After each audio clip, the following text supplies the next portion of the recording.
before I say another word, I need you to understand something. What I am about to tell you is deliberately kept from you, not forgotten, not lost, not overlooked, kept from you. There are people who spent Harlem, real hub of money, culture, where real every street time, corner and pulses real with the effort energy of a making new sure era. that the name I'm about to say never became as famous as it should be. Because if you knew this story, really knew it, you would never look at power the same way again. And I need you to ask yourself, why do you know the name Al Capone? Why do you know Lucky Luciano? Why do you know John Gotti? You know their names because somebody decided you should. Somebody greenlit the movies. Somebody approved the documentaries. Somebody said, yes, tell that story. Now ask yourself, why don't you know his name? Because this one man from Harlem with no army, no political connections, no family dynasty behind him, made Lucky Luciano blink. The man who rewired American crime like a circuit board. The man who had mayors in his pocket and police chiefs on speed dial. The man who had never, not once, been told no by anyone who lived long enough to repeat it. Lucky Luciano sat across a table from a black man from Harlem and lost. I'm going to say that again so it lands the way it deserves to land. The most powerful crime boss in American history sat down across from a man who grew up too poor to own shoes and lost. His name was Ellsworth Raymond Johnson. They called him Bumpy. And the fact that you are hearing that name for the first time right now, in this video, instead of in a classroom, instead of in a museum, instead of in a textbook sitting on a shelf in every school in America, that should make you furious. Because this isn't a gap in history. This is a hole that was dug. And right now, millions of people are scrolling past this video. They'll never click. They'll never know. They'll go their entire lives talking about Scarface and never once hearing the name of the man who made the real Scarface sweat. You stopped. You're still here. Don't let that be the last smart decision you make today. Hit subscribe. Right now. Not at the end. Now. Because if you close this tab and forget, you are doing exactly what they counted on. You are making their job easier. Every person who doesn't know this story is a person they won. Don't let them win. Stay with me, because Bumpy Johnson is just the beginning, and what comes next will rearrange everything you thought you knew about who actually runs power in this country. Here is something they never put in a textbook. In the 1930s, on the streets of Harlem, New York City, there was a young man who walked around with a book in one hand, and a reputation so heavy that grown men with guns stepped aside when he passed. Not because of who he worked for, not because of how many men stood behind him, because of something in his eyes. Something that told you, without a single word, that whatever you were thinking about doing, he had already decided what he was going to do about it. Now here's the question I want you to hold on to, because this is a question that the whole story hangs on. What does it take to turn a boy born with nothing, born in a city that wanted him to stay nothing, into the kind of man that the most powerful criminal organization in America would eventually have to negotiate with? Hold that question, because the answer is not what you expect. His full name was Ellsworth Raymond Johnson. The streets called him Bumpy. And the story of how he got that name tells you more about his life than most people's entire biographies tell you about theirs. He had a bump on the back of the skull, a ridge of bone, a small physical quirk that children noticed immediately and turned into a nickname before he had done a single thing to earn or resist it. His whole childhood, people called him that. Bumpy, the way children attach labels to whatever makes someone different. Bumpy, like it was a joke, like it was harmless. He spent the rest of his life making sure nobody laughed at that name again. He came into the world on October 31st, 1905, in Charleston, South Carolina. Halloween, as if even the calendar knew something the rest of the world didn't yet. Charleston in 1905 was a specific kind of weight for a black child to be born under. Jim Crow was not just a law in South Carolina. It was the architecture of daily life. It was in the water and the wood of every building, every courtroom, every school that was either closed to you or so stripped of resources it barely qualified as a school at all. Your place in the world was decided before you arrived in it. The system was not designed to break you. It was designed to make breaking feel like the natural order of things. Bumpy's family survived. That was not a small thing. Surviving in the Jim Crow South for a black family with no land, no political protection, and no safety net, was itself a full-time occupation. And then something happened that changed everything. Bumpy's older brother killed a white man. Now understand what that meant in South Carolina in the early 1920s. It did not matter if the killing was justified. It did not matter what the white man had done to provoke it. The moment a black man raised his hand against a white man, and that white man died, the math of survival changed completely. For the family, for the entire household, for anyone connected to that name in that city. So the family made the only decision that made sense. They sent Bumpy north. He was a teenager. He had never left South Carolina.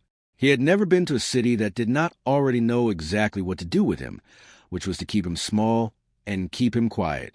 And now he was on a train headed to Harlem, New York, carrying nothing but whatever was inside him and whatever his mother had packed in a bag. Think about that for a moment. A boy from Charleston, South Carolina, displaced by violence, dropped into the middle of one of the most electric cities in the world, completely alone. Most boys in that situation collapse. Bumpy Johnson started paying attention. Harlem in the 1920s was not like anywhere else on earth. Not then, not before, not since.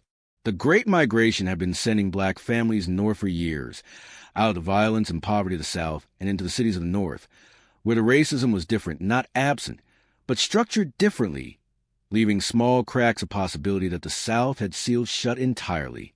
Hundreds of thousands of people arrived in Harlem and brought everything they had survived with them.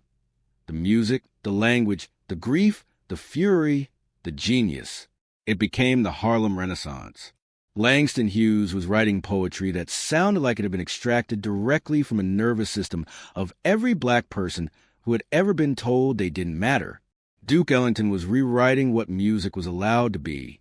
Marcus Garvey was standing in the street telling black people, for the first time in the public square of American life, that they were worth fighting for.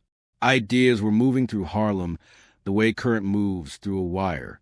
And right underneath all of it, invisible to the newspapers, invisible to politicians uptown, but known to every single person who actually lived there, was the other economy, the numbers game.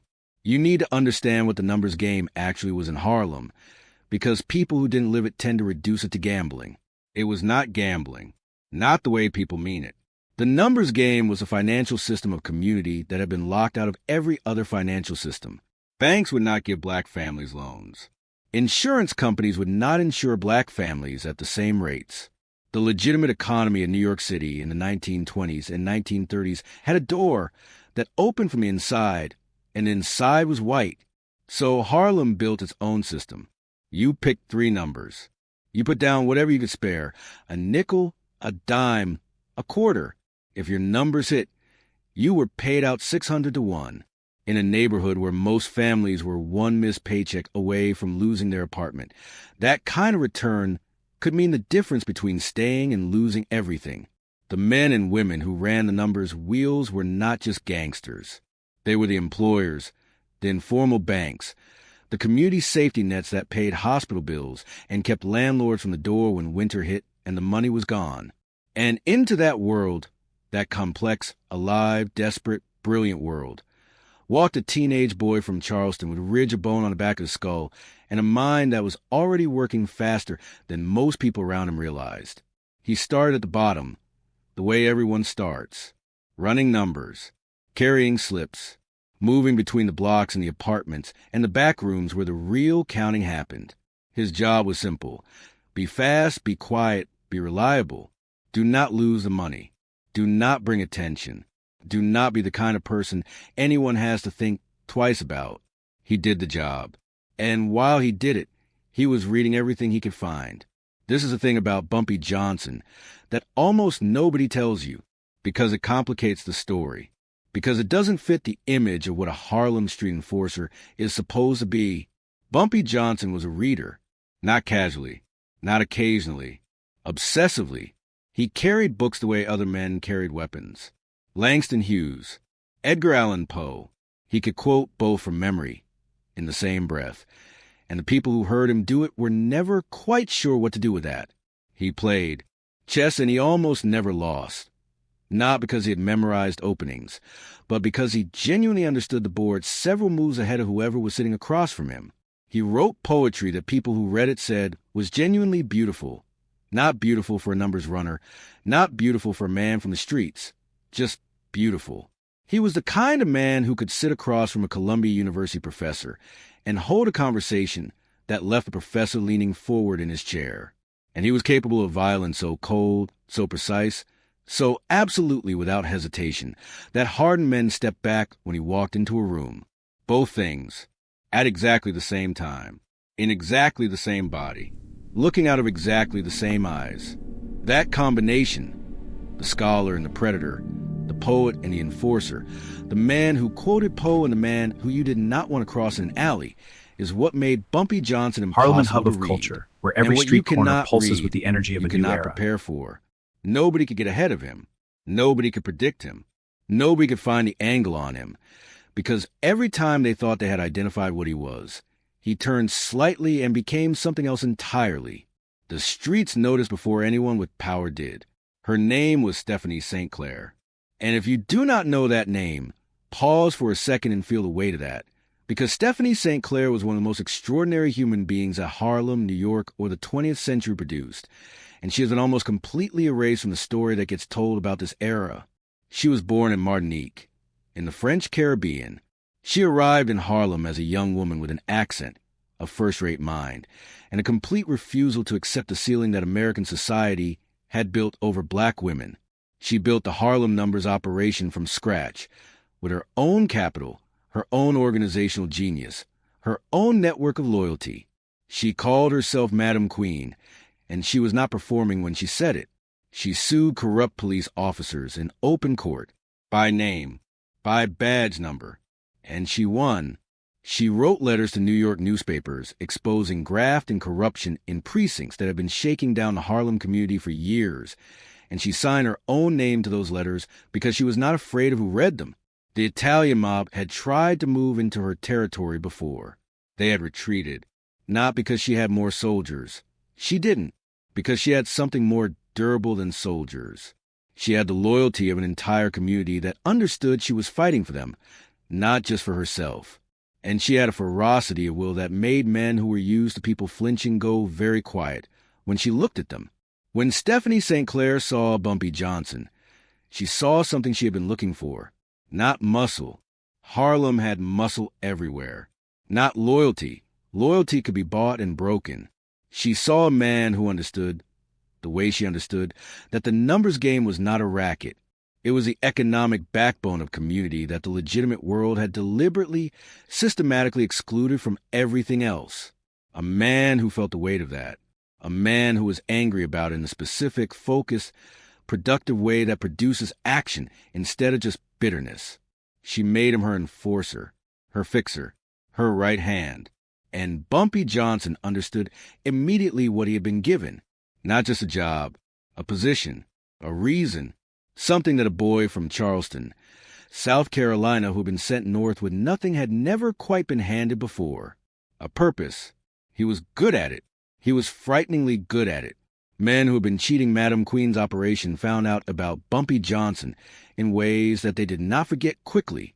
Disputes that had been building for weeks were resolved inside a single conversation. The territory that St. Clair had built was, under Bumpy's protection, not losing a single inch. And the reputation began to grow the way reputations grow in Harlem. Not through newspapers, not through any official record, but through the stories that moved mouth to ear through blocks and barbershops and church steps and the long corridors of apartment buildings. Stories about a young man who read books and played chess, and would end a conversation faster than you could process what was happening if you made the wrong move. Stories have power. The right stories in the right community become armor. Bumpy Johnson was building armor, and he was going to need every inch of it, because something was coming for Harlem. Someone who had never lost a war in his life. Someone who had taken everything he had ever decided to take, from anyone he had ever decided to take it from. By any means that the moment required, he had looked at Harlem. He had looked at the millions of dollars flowing to the numbers game, the nickels and dimes of the poorest people in New York City, adding up to a fortune that no one with real power had properly claimed yet. And he had made a decision. He was going to own it. All of it. His name was Dutch Schultz. And what happened when he walked into Harlem? What happened when he met a young man with a bump on his skull and a book in his hand and something in his eyes that even the most violent men in New York City couldn't quite place? That is a moment this story shifts from remarkable into something that history has never fully recovered from. Stay with me, because what Dutch Schultz did not know, what he could not have known, was that the young man standing in front of him was not just protecting a numbers operation. He was protecting something that could not be bought, could not be threatened, and absolutely could not be taken. And the war that followed proved it. If you are not subscribed yet, do it now. Right now, before the next section starts.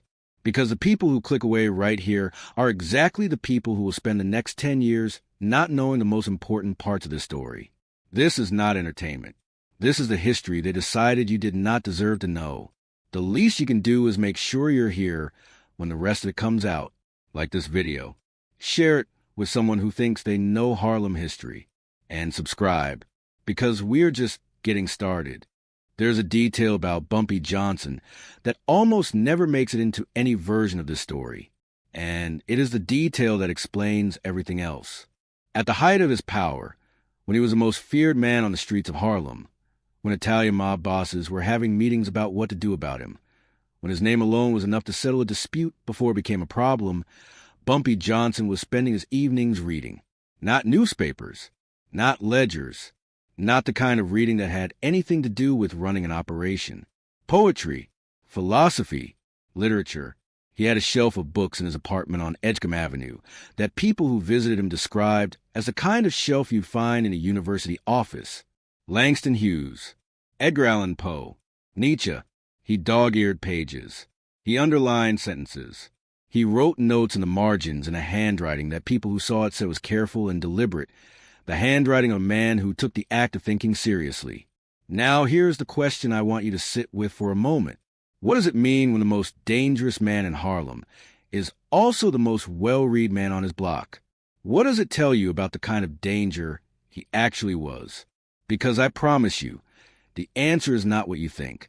By his late 20s, Bumpy Johnson was not just a presence on the streets of Harlem. He was an institution. And institutions do not announce themselves. They do not need to. They are simply there, and everything around them orients toward them the way a compass orients toward north. You do not decide to acknowledge an institution. You simply cannot help it. He dressed like he had personally invented the concept of looking good. Tailored suits. Not off the rack, not close enough, but fitted to his body by someone who understood that the cut of a suit is a statement about how seriously a man takes himself. Perfect pocket squares. Shoes that caught light from across the street. A hat tilted at exactly the angle that communicated something, without ever having to say it out loud. He ate at the best restaurant Harlem had. Not because he was showing off, but because he believed that a man who had started with nothing had earned the right to walk to the front door of the best room available. And here's the thing that made all of it mean something beyond vanity. Every cent of it had been built from the ground up, from nothing. From a teenage boy with a borrowed bag who had arrived in Harlem with no family name, no connections, no safety net. The suits were not inherited. The restaurants were not given to him.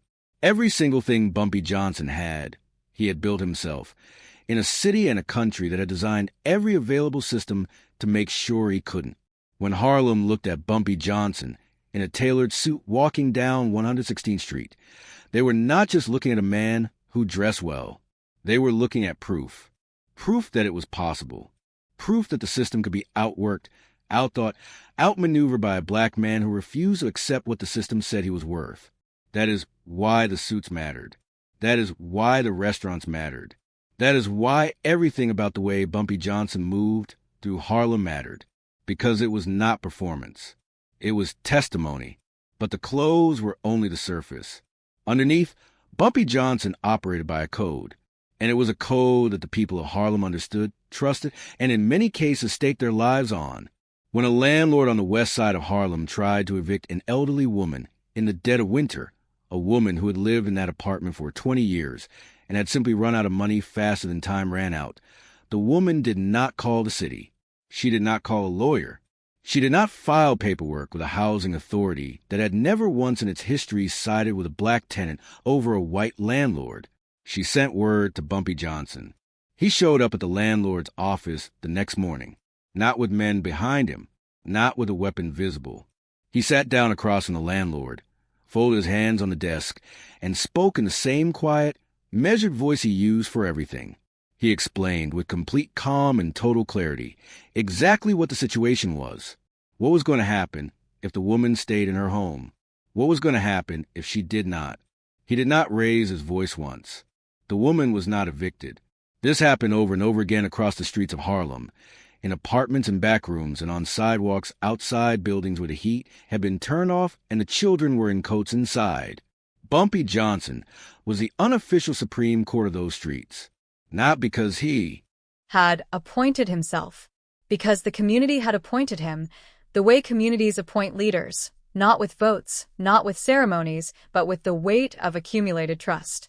He paid hospital bills, anonymously, for babies whose families could not cover the cost of being born in a hospital that had every financial incentive to turn them away. He covered funeral expenses for the dead when their families had nothing, so that a person who had lived a whole life in Harlem could be buried with dignity instead of charity. He loaned money to the people who worked for him and then, quietly, forgot the debt existed, not because he had forgotten, but because he had decided that the person needed the money more than he needed to be repaid. Every Thanksgiving for decades, and this is the part that should stop you cold, including the years he spent locked inside federal prison cells, Bumpy Johnson made sure that hundreds of Harlem families had a turkey on the table. From inside a cell. He arranged it. He made the calls. He ensured the logistics. Because it was not about being present for the credit.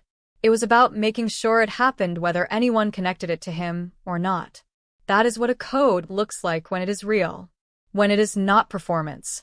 When it belongs to the person living it all the way down to the bone. The community loved Bumpy Johnson the way you love the person who shows up after everyone else has already told you they aren't coming.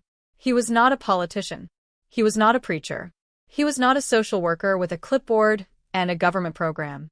He was a man who had looked at the gap between what Harlem needed and what the legitimate world was willing to provide, and had decided, personally, to fill it. A Chicago detective who later studied the parallel between Bumpy and other urban crime figures of the era said something that has stayed with historians ever since. He said the relationship between a man like Bumpy and his community was not the relationship between a gangster and his territory. It was the relationship between a man and his people. The distinction, he said, was everything. It was everything. Act 4. The stillness. Closing loop. Now here is where I need you to stay with me. Because this is the part that people who only know the surface of this story always get wrong. They hear about the turkey dinners and the hospital bills and the landlord who backed down without a raised voice, and they think they understand Bumpy Johnson. They think he was the Robin Hood of Harlem, the community protector, the man with a heart under the tailored jacket. And he was all of those things. But the people who actually knew him, the men who worked with him, the women who lived near him, the detectives who studied him from across the street, they all describe the same thing when they try to explain what made Bumpy Johnson genuinely different from every other dangerous man they had ever encountered. They describe the stillness. Not loudness. Not aggression. Not the kind of visible, performed threat that most violent men use to announce themselves. The quiet. A specific, absolute, temperature-dropping quiet that sometimes settled over him in the middle of a conversation. Without warning. Without transition. One moment he was talking, fully present, engaged, and then something would shift behind his eyes, almost imperceptibly, and the quiet would arrive. And every person in the room would feel it land before they could explain to themselves why the air had changed. When Bumpy got quiet like that, the people who knew him stopped talking. Not because they had been told to, because something in their body understood, before their mind caught up, that whatever had just been decided was already settled. That the conversation had ended. That the next thing that happened was going to happen not because of words, but because of the conclusion that had formed, completely and finally, behind those very still eyes. He was always armed. From his teenage years on the streets of Charleston to the last days of his life in Harlem, there was a loaded weapon on his body at all times. But here's what made that different from every other armed man in the neighborhood. The people around Bumpy were not afraid of the gun. They were afraid of the quiet, because the gun only mattered after the decision had been made. And the decision was always made in the stillness, long before anyone else in the room understood that a decision was being made at all. This is what Stephanie St. Clair had seen in him. This is what she had recognized from the very beginning when she made him her enforcer. Not just the capacity for violence. The capacity for that particular, devastating combination of warmth and ice. The man who remembered your grandmother's name and also ended conversations in ways that required a coroner, and carried both inside himself without any visible contradiction. The poet. The predator. The man who paid for your baby's hospital bill and who made the landlord understand, in one quiet conversation, that he had made a very serious miscalculation. Both. Always. At exactly the same time. That is what made Bumpy Johnson impossible to manage. Because you could not find the seam between the two versions of him and work it. There was no seam. It was one thing indivisible, and it had been built by a life that had never given him the luxury of being only one thing at a time. Now hold on to that image. The silk and the steel. The stillness and the code. The man who filled the gap between what Harlem needed and what the world was willing to give.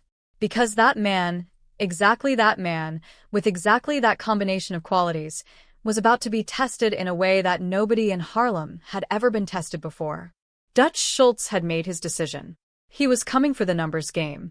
He was coming for the money, the territory, the entire underground economy that the community had spent decades building from pennies and nickels, and the stubborn refusal to disappear. And every single person who ran that economy was about to have to make a choice. Pay. Walk away. Or stand. Most of them would choose the first two. One man would choose the third.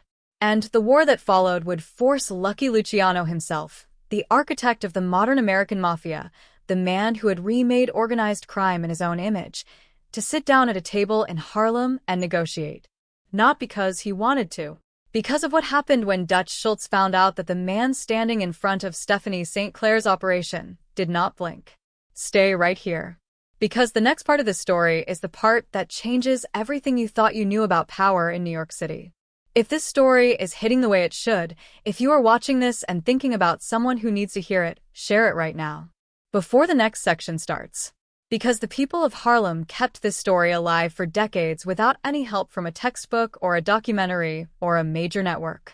The least we can do is make sure it travels. Like this video. Subscribe if you haven't. And stay with me. Because Dutch Schultz is about to walk into Harlem. And Bumpy Johnson is already waiting for him. Here is something I want you to think about before I say another word. Dutch Schultz had never lost. Not once. Not to the Irish gangs in the Bronx who thought they could hold their territory when he decided he wanted it. Not to the Jewish operators in Manhattan who had been running their numbers quietly for years before he showed up and explained the new arrangement. Not to law enforcement. Not to rivals. Not to anyone who had ever decided that standing in front of Dutch Schultz was a reasonable thing to do.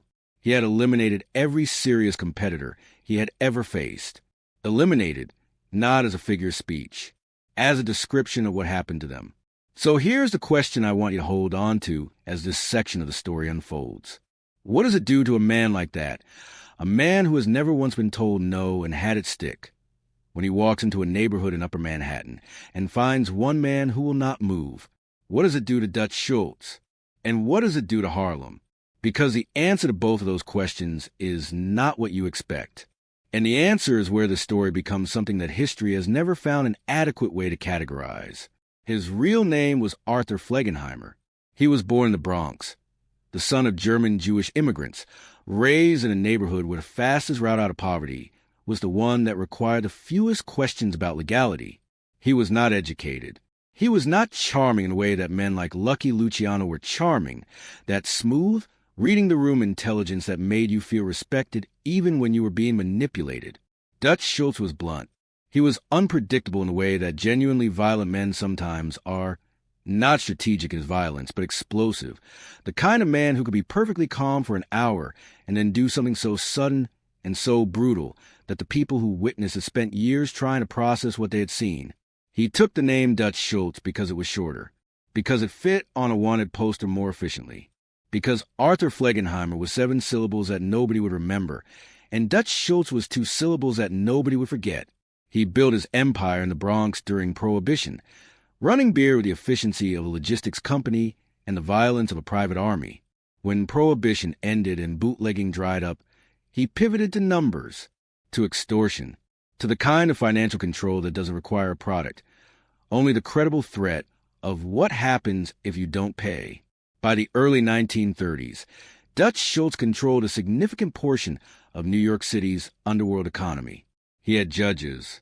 He had police precincts. He had the kind of political insulation that money purchases in layers, each layer making the one below it harder to reach. And in the early 1930s, he turned his eyes uptown, to Harlem, to the millions of dollars moving through the numbers game every single week. Nickels and dimes from the poorest people in New York City accumulated into a fortune that, as far as Dutch Schultz was concerned, was sitting unclaimed in a neighborhood that didn't have the muscle to protect it. He was wrong about that last part, but he didn't know it yet. Schultz did not negotiate. That was never his method.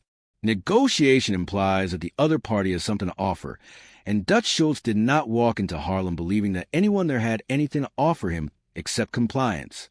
He sent his men in with a single message for every black numbers operator on those streets.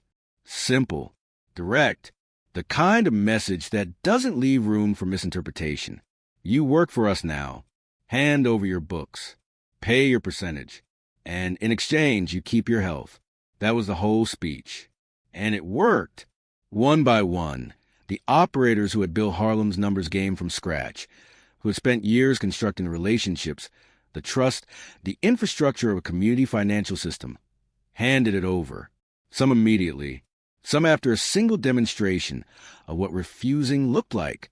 Some who had been running numbers in Harlem for a decade packed a bag in the middle of the night and drove until they crossed the state line they felt safer on the other side of. Stephanie St. Clair, the woman who had built the operation that Bumpy was now protecting, who had faced down corrupt precincts and written letters to newspapers under her own name, was staring at the full weight of Schultz's organization and doing the mathematics of survival. The woman who feared nothing was calculating whether there was any move left on the board. It looked, to everyone watching from the outside, like Harlem was finished. They forgot about Bumpy. When Schultz's men arrived at Bumpy Johnson's operation with the same speech they had given everyone else, Bumpy let them finish. Every single word. He did not interrupt. He did not lean forward. He did not react in any visible way. He sat with the silence that followed for a moment that the messengers would later describe as one of the most uncomfortable silences of their lives. Then he said no. Not I need time. Not let me think. Not were the exact terms. Just no. One word. Final. Absolute. The same quiet that the people of Harlem had learned to recognize as the moment of decision had already been made, and the only thing left was for the world to catch up to it. The messengers left and went back to Dutch Schultz, and the war for Harlem began. What happened next on the streets of Harlem between 1931 and 1935 was a war, a real war, with real casualties, that never made it into the history books because the people fighting it were black, and because the outcome complicated every assumption that the people who write history books hold about who is capable of winning. Bumpy went to work. Number spots that Schultz had already claimed started coming back. Not loudly, not with a declaration. They simply returned to operation under Bumpy's control. The way territory returns when the people holding it start finding the cost of holding it too high. Collectors that Schultz had sent into Harlem began coming back to the Bronx in conditions that carried a message upward to the organization more clearly than any words could. Schultz escalated. He came at Bumpy's operation with everything he had. Targeted beatings of men connected to the numbers game. Storefronts firebombed. Shots fired at people in Bumpy's orbit. Violence calibrated to make the price of resistance feel impossible. The kind of pressure that bends most men. Because most men, when they run the calculation honestly, decide that living with less is better than dying with principle. Bumpy absorbed every single hit, and returned each one with interest. Every time Schultz took something, something came back the other direction. Every time a message was sent into Harlem, a louder one came out. And the thing that was beginning to drive Dutch Schultz, who had never in his life been made to feel this, was not the losses themselves.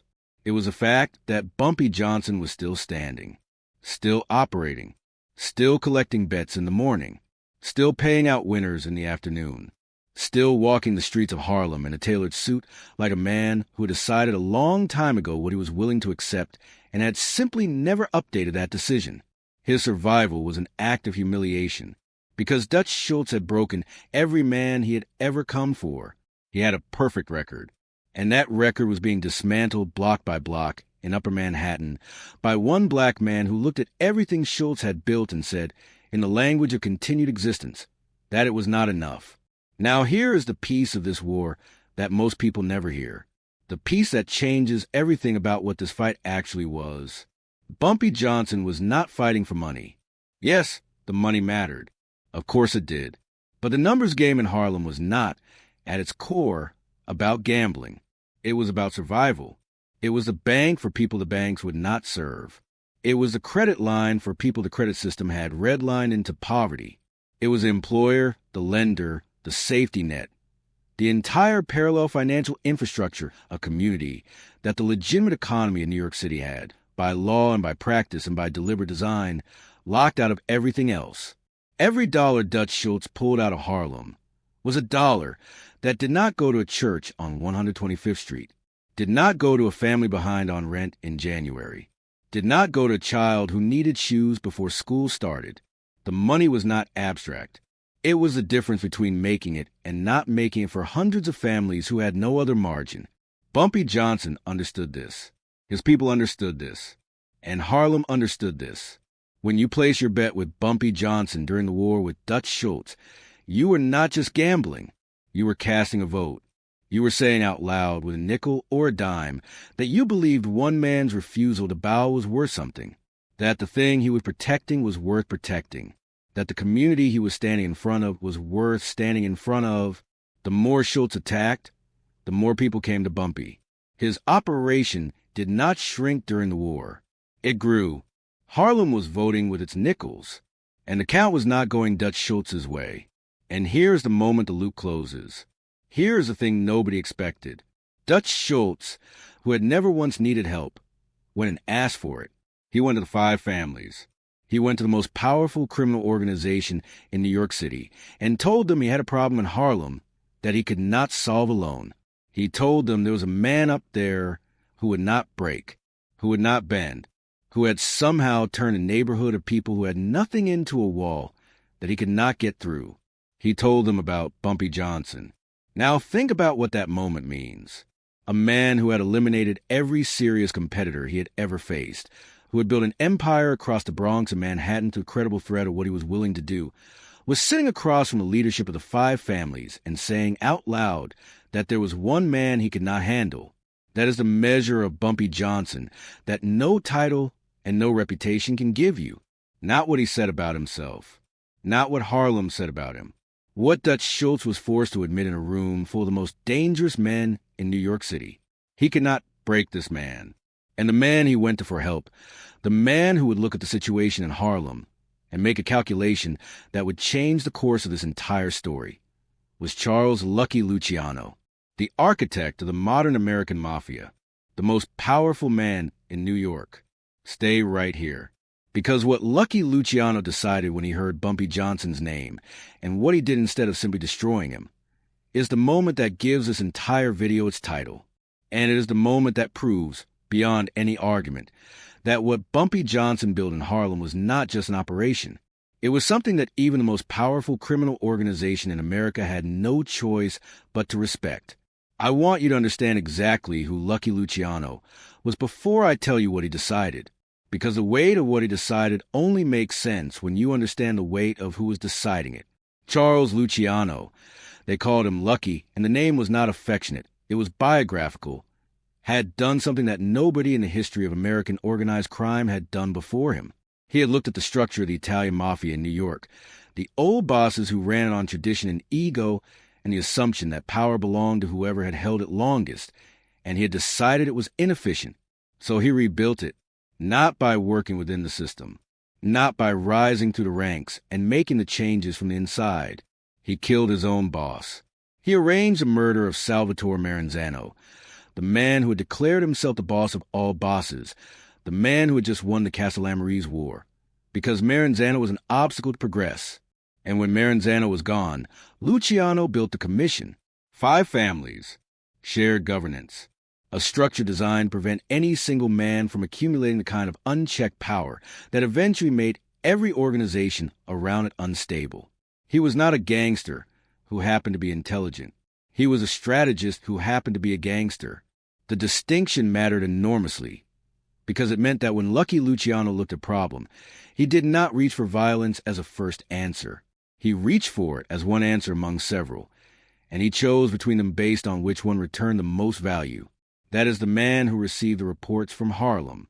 That is the man who sat down with what Dutch Schultz could not solve and started doing the math. And here's the question I want you to hold right now, because the answer is the most important thing this entire video is going to tell you. What does Lucky Luciano decide to do with a man he cannot break? Luciano sent people to look at the situation in Harlem firsthand, not to act, to observe, to bring back a clear picture of what was actually happening on those streets, because a man who thinks the way Luciano thought does not make a decision based on a second-hand account from a man who already has a stake in the outcome. The reports came back, and they said the same thing from multiple sources in different words that all meant the same thing. Bumpy Johnson was not going to stop, not because he was reckless, not because he hadn't calculated the odds. He had calculated them. He had looked at everything Dutch Schultz had and everything he had, and he had run the numbers. Not the policy numbers, the real ones, and he had arrived at a conclusion that had nothing to do with the mathematics of force. He had decided what he was willing to die for. And once a man makes that decision honestly, genuinely, all the way down to the place where decisions actually live, the threat of death stops working on him. Because the threat of death is only effective against a man who hasn't already settled the question of whether he would accept it. Bumpy Johnson had settled that question. The reports also said something else. Something about Harlem itself that Luciano had not fully accounted for when he first heard Dutch Schultz's complaint. The community was not passive. Harlem was not a territory where the people kept their heads down and waited for whoever was going to win to win, so they could go back to their lives. Harlem was actively, materially supporting Bumpy Johnson, moving their bets to his operation on purpose, feeding information about Schultz's movements through the neighborhood, creating the kind of environmental hostility to an outside force that no amount of soldiers can fully overcome, because hostility does not have a uniform or face. It is simply everywhere, in every alley, every window, every person who looks through you instead of at you when you walk down a block where you do not belong. The community was his army, and you cannot defeat an army that looks like everyone. Luciano did the math, and the math said the same thing it said to Al Capone a decade earlier, when Capone looked at Chicago's South Side and made the only smart decision of his career. The cost of war was too high, not the moral cost. Luciano was not making a moral calculation. The financial cost, the strategic cost, the cost in soldiers, in attention from law enforcement, in sustained resources committed to a war that had no guaranteed end against a man and a community that had demonstrated, month after month, that they were willing to absorb more punishment than anyone had expected.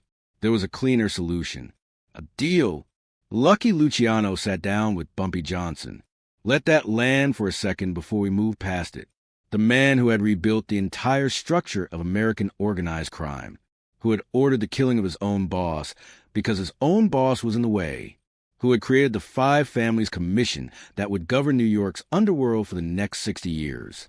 That man sat down across Harlem, the hub table of from a culture, black where man every from street corner Charleston, pulses with the South energy of a new Carolina, era. who had arrived in Harlem as a teenager with nothing, and whose formal education had happened on the streets. 2 men, 1 room. The deal they made was this. Bumpy would bring the Harlem Numbers operation into a financial arrangement with the Genovese crime family. A percentage of the profits, a street tax, would flow from Harlem upward to the Italians. In exchange, the Italians would provide the one thing that an operation the size of Bumpy's needed and could not generate on its own: political insulation, police protection, at the precinct level, the weight of five families' relationships with the judges, the commissioners, the machinery of official New York that could make legal problems appear and disappear depending on who was asking.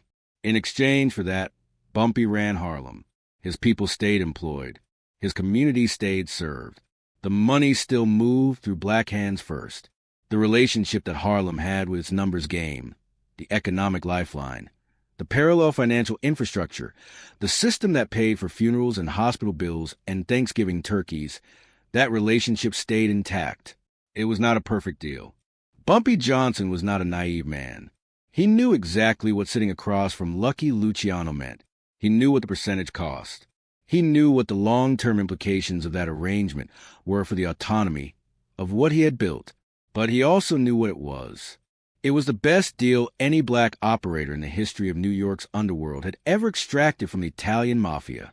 And he had not extracted it through cooperation, not through friendship, not through any moment of weakness or compromise or submission. He had extracted it by being the one thing that the most powerful criminal organization in America had spent months trying to eliminate and had failed to eliminate. He had extracted it by being impossible to destroy. Now I need you to understand the full weight of what just happened, because it is easy to hear a story about a deal and think that a deal means compromise, that it means half a victory, that it means the man who made it settle for something less than what he deserved. That is the wrong way to read this. Think about the landscape of Harlem in 1935. Every black numbers operator of significance had either surrendered completely, handed over their operation, paid tribute with no negotiating power, or disappeared. The entire underground economy that the community had built from scratch over decades had been stripped out from under them, one operator at a time, by Dutch Schultz's machine, which had been backed by the full weight of Italian organized crime in New York. Every single one of them lost, except one man. One man forced Lucky Luciano to the table. One man made the five families look at their war chest and their body count and their strategy and decide that the answer was not more force. One man converted an extortion campaign into a negotiation because the extortion campaign could not close.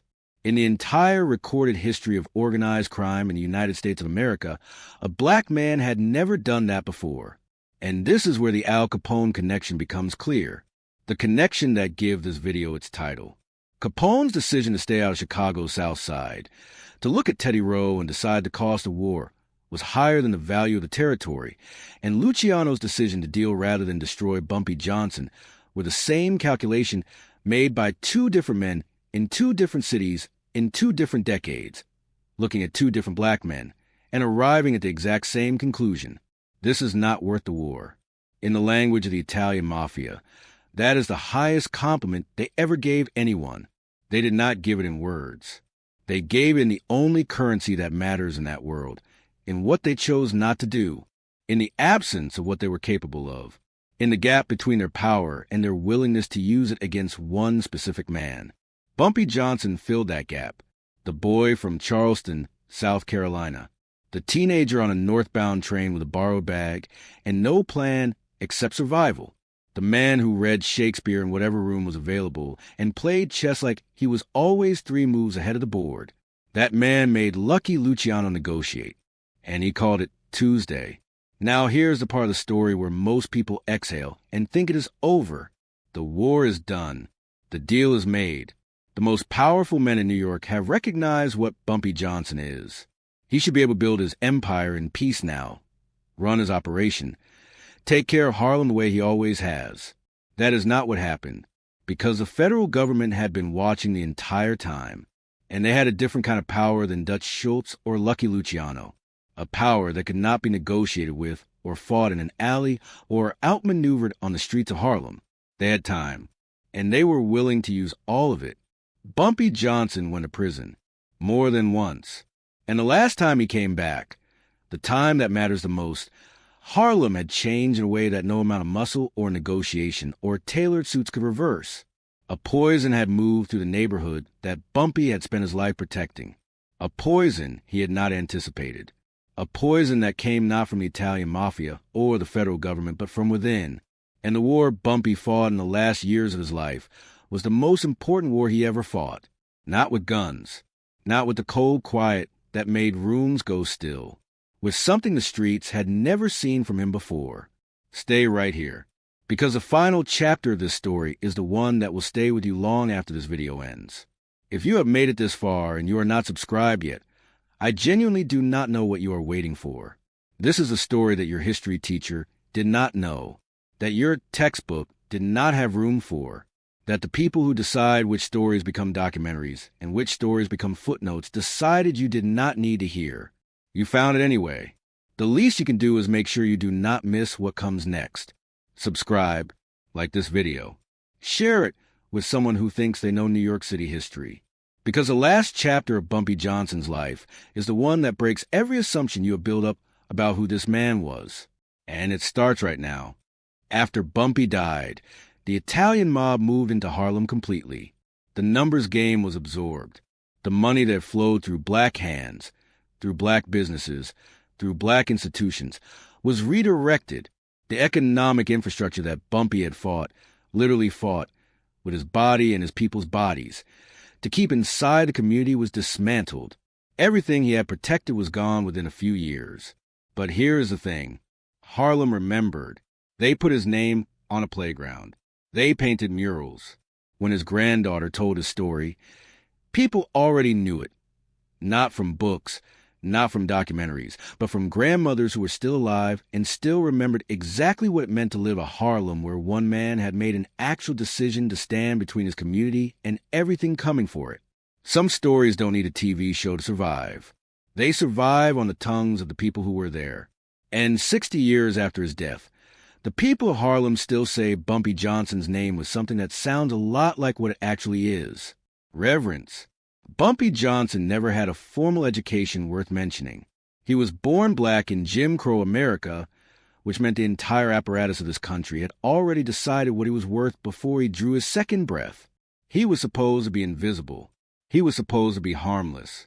He was supposed to take whatever was offered to him and be grateful for it and never, under any circumstances, cause powerful people any inconvenience. Instead, he made Lucky Luciano negotiate. He made the 5 families of New York share. He made Dutch Schultz, a man who had never been stopped by anyone, bleed for months without breaking what he came to break. He went to Alcatraz and came back reading poetry. He stood in the middle of the most powerful criminal apparatus America has ever produced and said no and made it stick for decades. They killed Dutch Schultz. They sent Bumpy to federal prison 3 times. They waited him out. They watched. And every single time, Bumpy Johnson came back. To the same streets. To the same people. To the same fight. Every time. They killed him eventually. Not with a bullet. Not with a bomb. But with time and a body that had finally used up everything it had. But they never broke him. And Harlem never forgot his name. I want one thing from you before you close this tab. Tell me which moment from this story hit hardest. Was it the fact that Lucky Luciano, had to sit across a table and make a deal instead of just ordering a killing? Was it Bumpy in Alcatraz writing poetry while being the most dangerous man in the building? Was it the fact that when he died, it wasn't a bullet? It was a heart that had simply given everything it had? Drop it in the comments right now. And tell me this. Did you know about Bumpy Johnson before this video? If you did, type "I knew" right now in the comments. If this was the first time you ever heard his name, type "first time," because I want to know how many people history has robbed. How many people sat through 12 years of school, watched 1,000 documentaries, read 100 history books, and never once heard the name Bumpy Johnson. Never knew this man existed. Never knew what he did, or what it cost him, or what it meant. Drop it below. I'll be reading every single one. And if this story deserved to be told, if you think Bumpy Johnson deserved to have his name said out loud, hit subscribe, because there are 50 more stories exactly like this one sitting in the dark. And I'm going to turn the light on for every single one of them.